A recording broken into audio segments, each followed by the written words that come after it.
Merci beaucoup, Bande Keo Balandi. La Victoria HD, nous sommes le 30 octobre 2023. L'émission na biso lelo tokolobela makambo ya mbongo ya francophonie.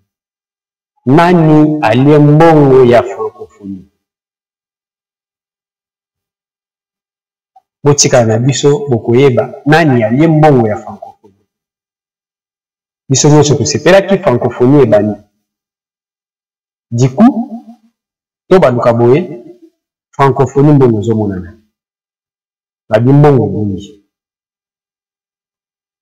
Tokobeta lisolo ya Moïse Katumbi. Mabe koti likamususu ebi ya Moïse Katumbi. Ata banyoko laka batu. Moïse Chapwe, Soriano. Boyete. Botikala na biso bokoyeba eloko nini leki. Tokobeta lisolo na suka ya discours ya Félix Tshisekedi na Brazza.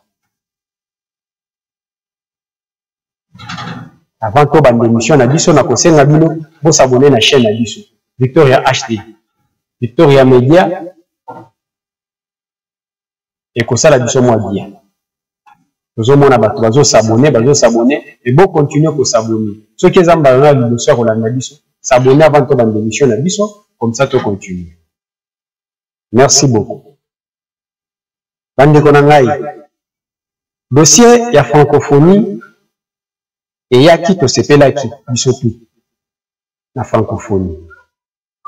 À notre grande surprise, to sotukaboye dossier bini que francophonie mongo ebimaki mongo eliani. Et comme il y a ping-pong,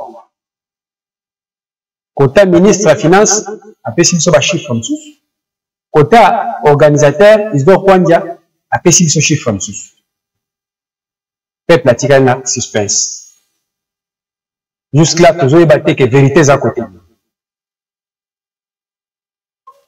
Na kosenga to botoyoka ministre Nicolas Kazadi. Comme ça, tozonga sim. Toya kobanda pour ça l'analyse na biso. Nous avons dû montrer que malgré nos difficultés, nous sommes et nous restons un grand pays. Et nous avons mis des bouchées doubles pour tenir tête. Et nous avons assuré ces dépenses. Donc, de 48 millions, on est arrivé à 324 millions. De 12 millions pour les opérations, on est arrivé à 78 millions. De 36 millions pour les investissements, on est arrivé à 246 millions. Et le temps pour faire ces jeux est passé de quelques mois à 3 ans pratiquement. Parce qu'on devait le faire la première année, on est arrivé. Et puis finalement, ça a été fait en 2023. Il y a eu Covid, il y a eu beaucoup de choses. Toutes ces choses, tous ces délais, y compris nos erreurs de planification, parce que moi, je suis quelqu'un qui est fier. Et donc, nous avons dû montrer que malgré nos difficultés, nous sommes et nous restons un grand pays. Et nous avons mis... On a voulu que ministre de la Finance, Nicolas Kazadi. Nous avons fait sa explication. De son côté, Isidore Kwanja, qui chargé de l'organisation de la GIA francophonie. Alobi, Oyo Balobi, pas Nicolas Kazadi. Alobi, Mongo, il y a 324 millions à Boz. Alobi, il y a 324 millions, il y a 66,9 millions de dollars. Mongo, Oyo, il y a qui prévu pour l'organisation de la GIA francophonie. Sans nous donner plus de précision. Est-ce que OIF Yamutu Atongaki Bassa la gymnaste na 66 millions OIF Mongo Tongi et Bongisi nini na homme na campus ya OIF ou soit Mongo Esali place au bandaki ya peut-être bayaki en face à Tata Raphaël na Tata Raphaël ils ont bon ya OIF et les 324 millions de dollars oyo Nicolas Kazadi azomo oyebi ke bazaki chargé il y a organisation, il y a francophonie. Les a, ils doivent quoi? Ceux qui m'ont demandé qui réceptionnait cet argent?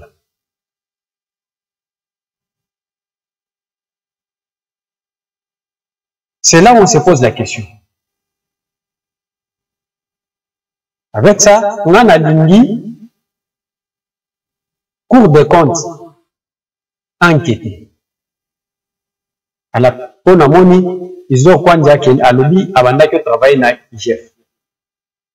Des fois, je ne suis pas contre l'IGF, mais IGF Makamsou soit comme ça là, je ne suis pas convaincu. Vous avez un seul exemple, Ville à Kinshasa, comment elle est gérée. L'IGF est là, travaille ensemble avec Yantini Mobile. Mais l'IGF nous dit que tout va bien. Pression, pression, pression à Makasinde Balongoli, ministre de la Finance. Après une grande pression. Mais l'IGF nous dit que tout va bien. Olingi, dossier Albert Yuma avec l'IGF ça traînait, sans solution. Olingi Cour des comptes a s'impliqué. Total année payé clair na makambana. Cher peuple congolais, pour la lutte de la mouki, pour la liboma zongi ici.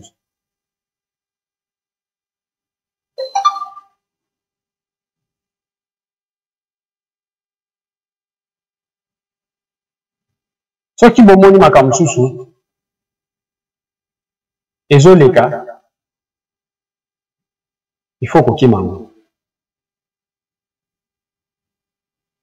Mutumsusu à cause à la liboma, bon kanisa o liboma o alia kanafulu.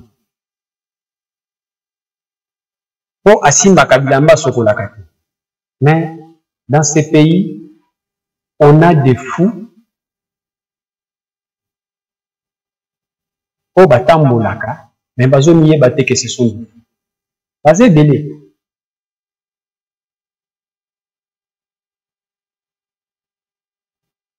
Damsusu bazongi na circulation. Nalongo na dossier wana ezalika lisese, nalongo na nga na dossier wana. Tozongi na politique. Bandeko. Ma politique, je l'ai toujours dit. Ceux qui ont moni mutuaye na politique na mafinga zo finga. Et bozo betele maboko. Yeba ke ndenga zo finga lilo mutususu. Lobi ako finga. C'est le cas de Perron Douara. Daniel Safou, Mike Mikebaye. Basé bébé, basé bébé. Basé bébé. Même Manik Sienda Omanazomona Komana Yosef. Je ne suis pas convaincu. Ce sont des gens Oyo. Bazana Union Sacrée. Nenye Bazana. Ayepona intérêt. Basé bébé. Donc il peut t'insulter les lots, il peut te critiquer les lots. Lobby au monde a commis pire. Donc a fini Félix les lots. Lobby a commis plus fatiste que ma fatiste à Kala. Biso ba fatiste à Kala. Basé belé. On a classe à biso ba classe na biso ba Congo. Tout le monde benga kinga expérience ki o yozofinga ba. Non, moi je dis la vérité. C'est ça notre classe. Pour mon amour, na politique atikali loko ba biso yo naza na ligne moko pendant 30 ans. Bazaki. Je ne suis pas un vieux un cocoba, mais 30 ans na eu des pestes. Depuis 93. Et il y a des témoins. On a kotanga moko. Les premiers témoins, honorable Kabati Kabango Chizu. Les premiers témoins, bazo refoulé bango na Lubumbashi. Aïe, et pas de konaye. Crispin Kayembe, Kanyemeche. Wana, toujours fan j'étais en Boujima à l'époque. Toujours fan en face à Panini. Yo Vandawana. Il connaît, il peut témoigner. Toujours Bima, toujours Kende Mango. na ba marche tant bazo boma jeune garçon bandaki ofanda de papa Steph Ayubi Tony Kayubi ayebi ebeme donc biso batokenda tomema ebemba na tina gouvernement bao bazali boso bameni biso na sima tozo accompagner ebemba na j'avais presque 16 ans mais c'est pas facile otikala na ligne moko tileli ces gens-là combien au bomo na kana média le 2018 azalaki okomisa faillite 2019 akomi okomisa Katumbi tokomi na 2023 akomi okomisa Mukwege et une telle personne la prostitution politique elobi ata maître Laurent Onyema alobi ke Francis Kalombo Ndumba politique. C'est ça, c'est que nous, à constater beaucoup de nos politiciens, beaucoup de Congolais, des Ndumba politiques. 5 ans, à Zokumisa, 5 leaders. Nous allons profiter, mais que on profite, abandon comme sauter, azana na bongo, na abandon comme ça. Alors, raison pour laquelle, Mathieu Labino, Malobaya Safu, bon, n'avait pas rappelé que au commentaire.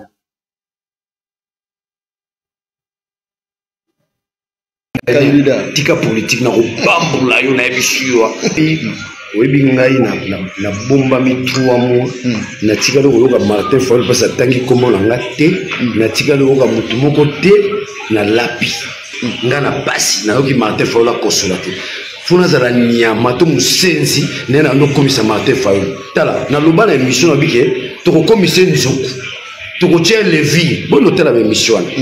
Et moi, je suis en difficulté. Entre nous opposants, je n'ai entendu aucune déclaration. Mais au lieu que Martin Fayulu le belanga, nan balen ba bundia pour Martin Fayulu. Baye Martin Fayulu. Ça va bisoter. Ça va bisoter. Mais yo qui d'aller dans un Martin Fayulu binon et si d'aller ça fazali courage. Mais ça fait du bien. On reconnaît les amis n'attend pas passer. N'etinga na comprendre na camarade la député. Mais attention, là c'est un message tribal et bon lié à soutenir. Dans l'ensemble message tribal, il faut vérifier. J'ai dénoncé le tribalisme. Il faut préciser. Il y a ce qu'on appelle la philosophie du langage. Le langage peut être ambigu. Le langage peut être clair. Le langage peut être rationnel. Nous avons spécialisé sa philosophie du langage. Pour comprendre Daniel Safou, tu dois avoir des nerfs, tu dois avoir de l'intelligentsia. J'ai dénoncé. Vous êtes candidat? Bon, nous sommes candidats à Sony. Nous sommes des pigeons. Nous sommes dans la politique. Nous sommes dans la politique. Balobi kutu ba député musuku ba koisa ministre économie yo. Alors Daniel Safou a dit que non, yende mutu asala ke Martin Fayulu akoma oyo azali. Oui, azana raison. Bangonde ba klasala que Martin Fayulu akoma oyo azali. Bango kutu andora kosala ki akoma oyo azali lo. Bangonde batu ba posifa ko oyebisa batu ke no biso batu kosa bino ke Martin Fayulu Aza président élu avec 62%. En d'autres termes, Martin Fayulu, bolobi ke no bino bato bo fule loko na mopepe. Bo bimisi mopepe, njoko bo bimisi mopepe. Oui, mopepe Martin Fayulu le bimaki bandaka. Eyebani. Mais awa tango Josephine Martin Fayulu.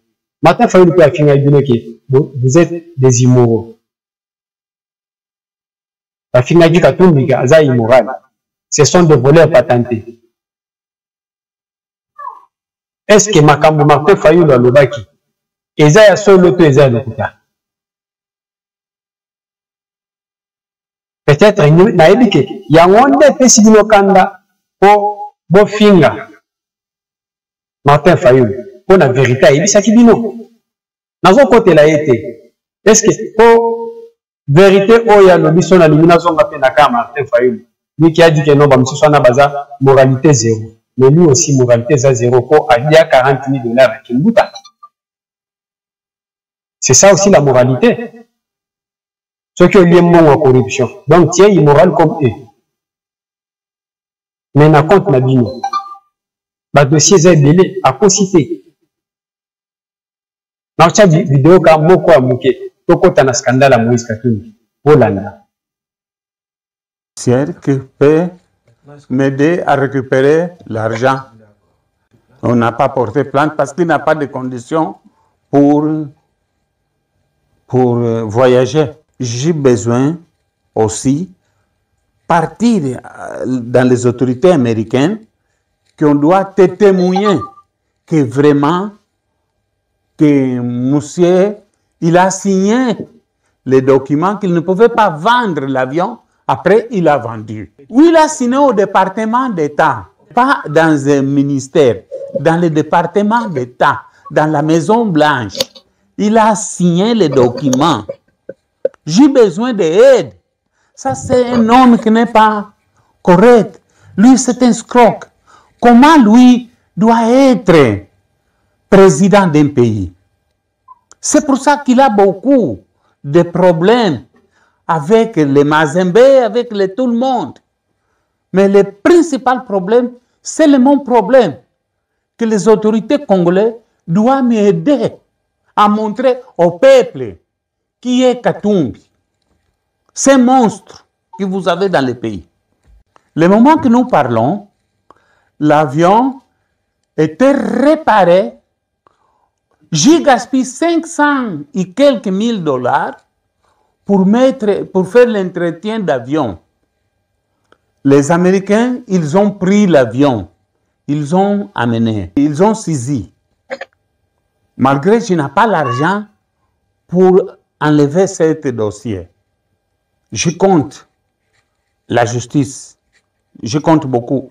Avec l'amour de Dieu, de la justice congolaise, et pour aller aux États-Unis, que se fasse la justice pour montrer qui est Katumbi. Qu'est-ce qu'il veut faire? Un homme avec ce comportement, s'il va mentir tout le monde, qu'il est bien, il prend le pouvoir, quel est le destin qu'il va donner au pays? Pourquoi? Parce que M. Katumbi et M. Katoto Kateb, ils ont signé un accord qu'il ne peut pas vendre cet avion, il ne peut pas changer de route de l'avion. Il avait une restriction. Il a changé tout, les Américains ont saisi. Tata Oyo, c'est un homme d'affaires angolais. Azana immobilier, Asa Kamakamunae, Italie, Yambo, Asa Bafer Naen Angola. Katumbi a sollicité avion à papa pour exploiter. Il y a 1 million de dollars. Basalango wapi, les États-Unis. Il y a un qui non bon oyo zo pesa ezaki ozo avion bimela te po tekela mususu. Basali ni kanda basini. Katumbi azwi avion. Na kozo avion, Katumbi azwi avion asaleli yango asilisi ateki yango. Atekela mususu. Tata oyo asimba akende kuna Moïse Katumbi. Moïse Katumbi abimiganga fili. Tata oyo azolela avion na ye.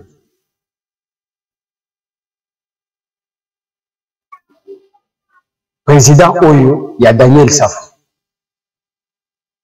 Pour finir, papa Oyo a sali vidéo. C'est une vidéo, on a nazo bomba, nazana ngo sa fait, bandaka mokolo ngaki.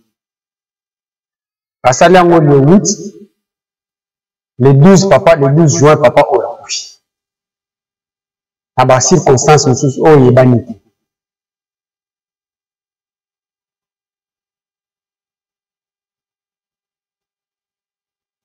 La personne qui veut devenir président de la République. Ce que bando tanga batu oyo asala na bango kop. Ele kaka bongo. Asala kop na muyambo la vidéo ela na tila no awa na sila kaita. Muyambo de nosaki noti amelaila. Asala kop. Aboto la mini. Ya mbola, mbole. Ya kabasele. Mwamba ya poskaku kabaseli akufa kabombo ba vérité oyo Kadiombo abimisa Kadiombo akufaka na circonstance.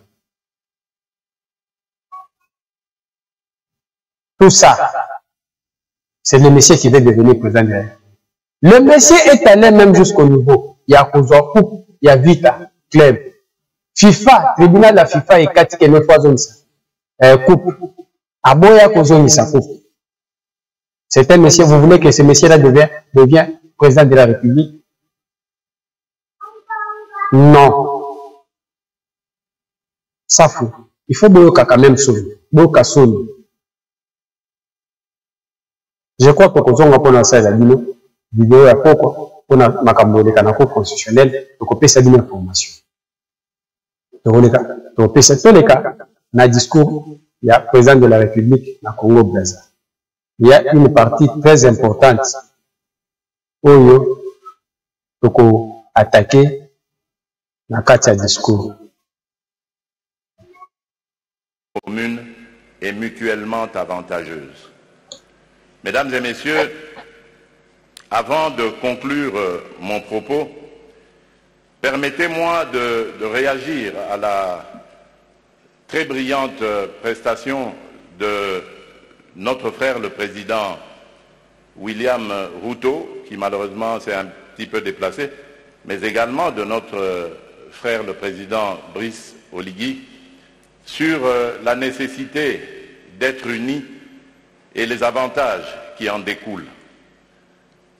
Je suis un panafricaniste convaincu.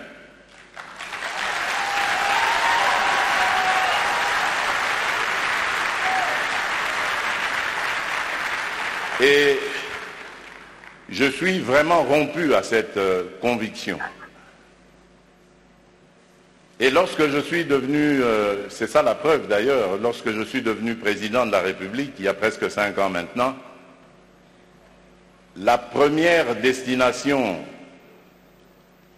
à laquelle j'ai réservé mes déplacements, c'était l'Afrique. J'ai commencé par le Kenya, à l'époque du prédécesseur du président Ruto, puis je suis passé par l'Angola et je suis arrivé en République du Congo, chez notre aîné, puis j'ai fait le Rwanda et l'Ouganda, et depuis lors,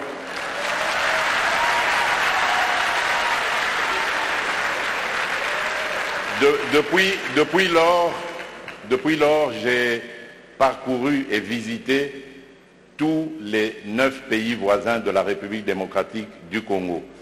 Il paraît que je suis le premier président à l'avoir fait. Qu'à cela ne tienne.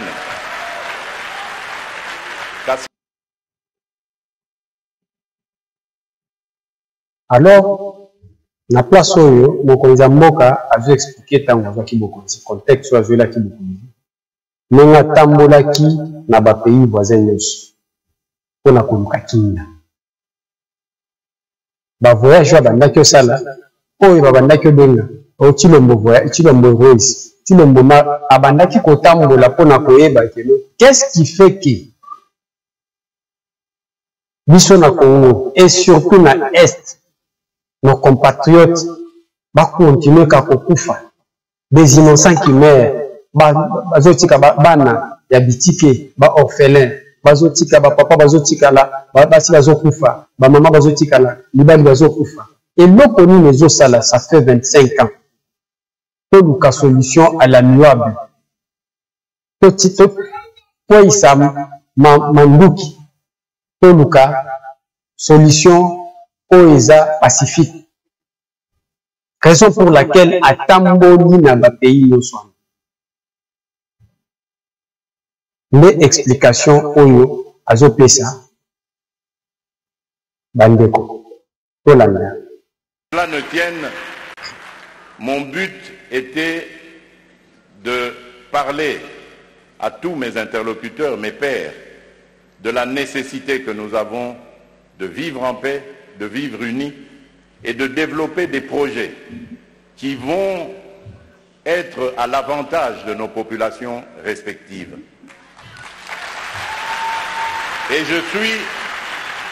je suis en mesure de vous donner, pour chaque pays que j'ai visité, chaque pays voisin, les projets sur lesquels nous avons commencé à parler, à nous organiser pour les développer. Donc c'est vous dire l'attachement que j'ai à la paix et à l'unité des peuples d'Afrique. Mais, car il y a un mais,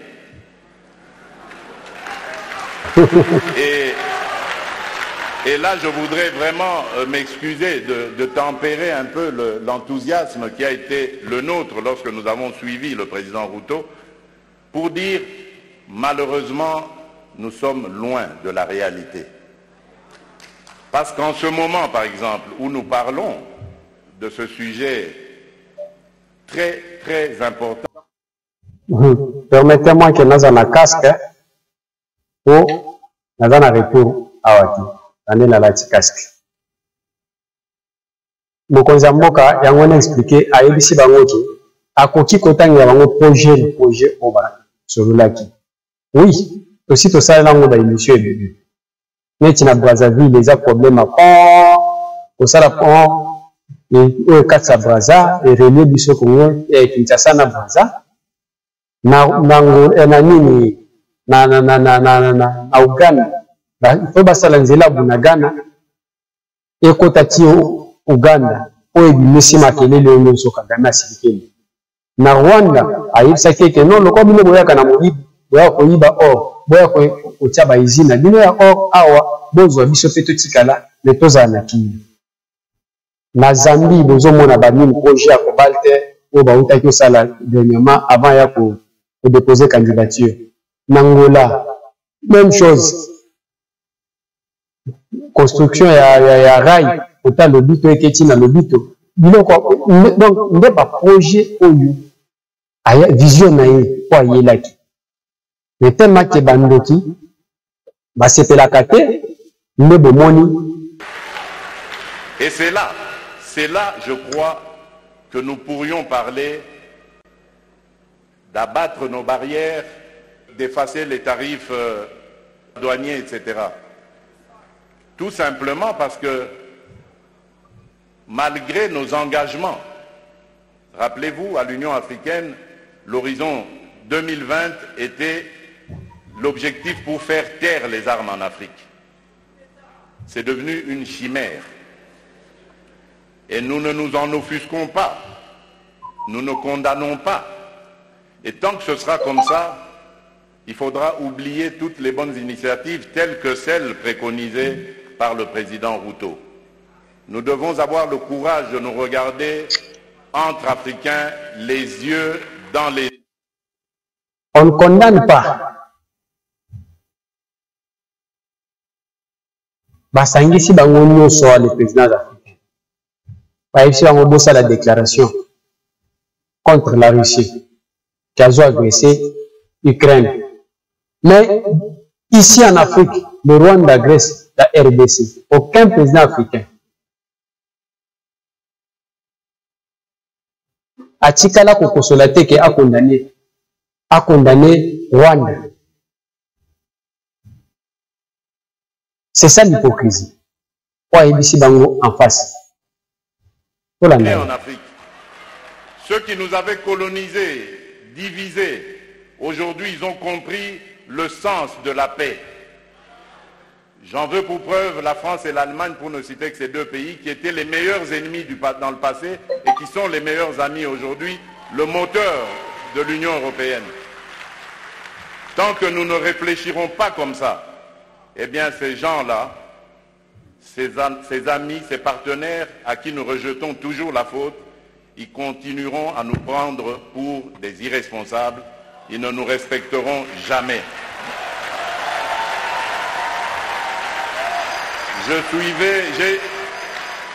J'ai suivi tout à l'heure avec attention l'adresse du président Macron, toute sa bonne volonté à vouloir venir dans des partenariats, mais j'ai tout de suite compris par son attitude que c'était du politiquement correct. Il n'en croyait pas un mot. Non pas parce que lui... C'était du politiquement correct. Donc, yepe nandenga diplomatie aboy ko benga yeke aza escroc ou aza menteur, il est moins sérieux. Le président de la République a utilisé un langage diplomatique. Mais bango moko ba français place bazali ayebi ke mutoyo Azui Macron moins sérieux. Pourquoi il a dit ça? Macron était ici. Vous avez vu la vidéo, Macron nous a parlé à Ibisi que non, Kozong Anaye M23 va causer la cantonner dans mon salut, va déposer des armes. Le président lui avait dit que non, Biso toko di mama kamwana soto moni et salami. Oso ba salité toko sanctionner bango. Un journaliste, je crois Paul Matin Naya Radio Okapi nous a posé quelques questions. Allez Moumoko awa dès que je vais rentrer, banda Macron Kenya attaque au sous-kosu. Raison pour laquelle il lui a vu aussi que non, Macron est moins sérieux. Il est moins sérieux. Continuons avec. Pour la gestion durable de nos forêts, l'amélioration des conditions socio-économiques de nos populations et une meilleure protection de la planète. Je vous remercie.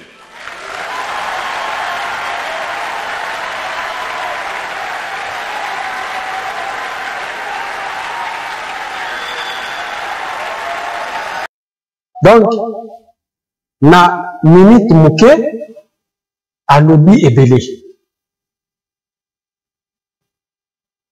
Comment on peut applaudir Batou Oyo, toujours bêta maboko, toujours c'est fait là, toujours utiliser le français ou ils aient protection de l'environnement. Ceci, c'est là. Nous protégeons l'environnement. Parc à Virunga, Tolingi Bisoto exploité parc à Virunga, peut exploiter pétrole des anakati. Kaka Batou Oyo Bayi. Non, non, Babokongi Simba, espace protégé. Mais espace protégé par rebelle baza kuna bazobo mabanyama bazolia ba terroriste M23 bazobo mabanyama bazolia. Donc pour Nabino il faut combattre l'espace protégé. Mais les enfants qui vivent bana Kivu ou bazola la Libanda boza capable d'être ya ko protéger ba. C'est ça le raisonnement de l'homme avec ces marionnettes africaines. Au moment où discours, n'a pas la vidéo, au moment où Bazana Katia réunion, où Bazo Félix Tshisekedi, le président de mon pays, a dit Sabango, 4 vérités. Tala bande qu'on a biso, na nini, na Kivu, nenge babatami nanda. Wana Rwanda zo kotisa, ba Rwanda bazo kota. O bozo mona na baza ba Rwanda. Bazo kota pona ko renforcer banini na bango. Bien que bazo kufa bazo ya kaka. Nenge tolobaka on a terre promise na bango. Wana ba Rwanda na ba Rwanda. Ba ya kilobi ko renforcer ba position na bango. Noko bazo banga ke soki attaque a ba kokota kote na bango na Rwanda. Ko eza pembeni na Rwanda. Ba ye makunde ndengo bonene bango. Na biloko na bango. Ba ndimi ko kufa.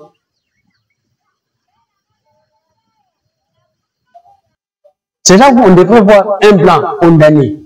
Mais ils ne le feront pas.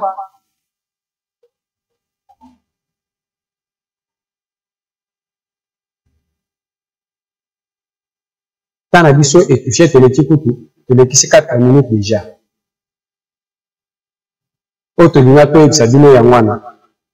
Je crois, au coup, tu as pour l'émission la biso, nous sous, au Tokosala. Na makambo leki na cour constitutionnelle na makambo est de s'abonner pour na cause d'information ya sur la chaîne en ligne. Merci beaucoup. Okutani mbalasini.